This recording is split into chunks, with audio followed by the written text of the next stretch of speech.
morning everyone. My name is DYADIC and we were tasked by our instructor to do a DYADIC communication. We were given some questions that need to be answered. There are a total of 5 questions. For the 2 questions, it will be answered by my sister, and for the remaining ones, I will be the one to answer those. So, without further ado, let's start the interview. Let me introduce to you my sister, DYADIC, and she will be answering the first 2 questions. So the first question is, what is the biggest challenge in your life during this pandemic?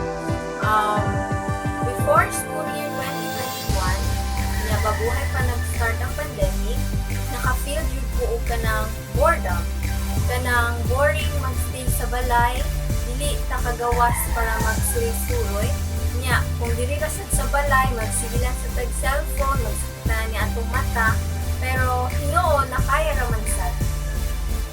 As for the second question, what can you say about COVID-19 variants? Are you in favor of COVID vaccination?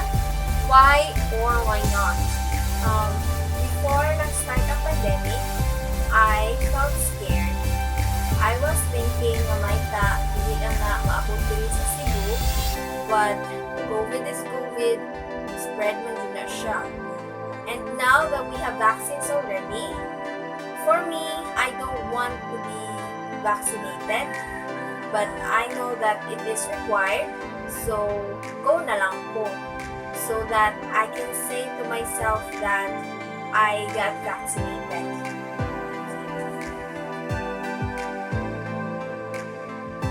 Here's my first question. As a student and as a member of the community, what are your contributions during this pandemic? So as a student and as a member of the community, the one contribution, or I guess the contributions I did during this pandemic is staying at home. For me, staying at home means protecting myself and others from being infected by the COVID-19 variants. Staying at home means I care for myself and I care for the others' health as well. I also think that following the health and safety protocols is also one of the contributions I did during this pandemic. Being able to follow those protocols means I do care for the government as well as the health workers in combating the COVID-19 pandemic. Here's your next question. What are the qualities that are needed in choosing the best leader and why? Choosing the best leader is very important. Why? It's because leaders are the ones who governs and leads the organization. The qualities that the best leader or a good leader must have are, for me, is integrity.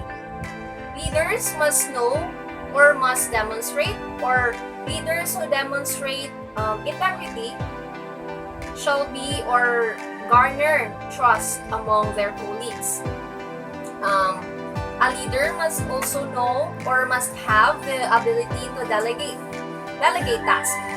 Delegating doesn't mean passing of tasks to the other members, but delegating the task properly to who is or who has the ability in that certain area. Next, a leader must also know how to respect others. Respect begets respect.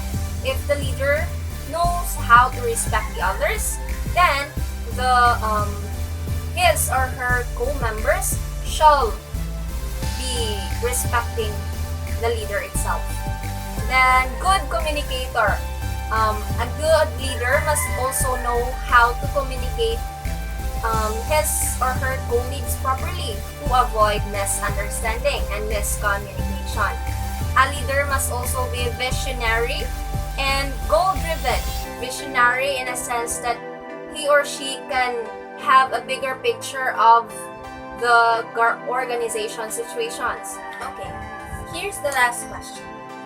How can you be an effective communicator and a good listener?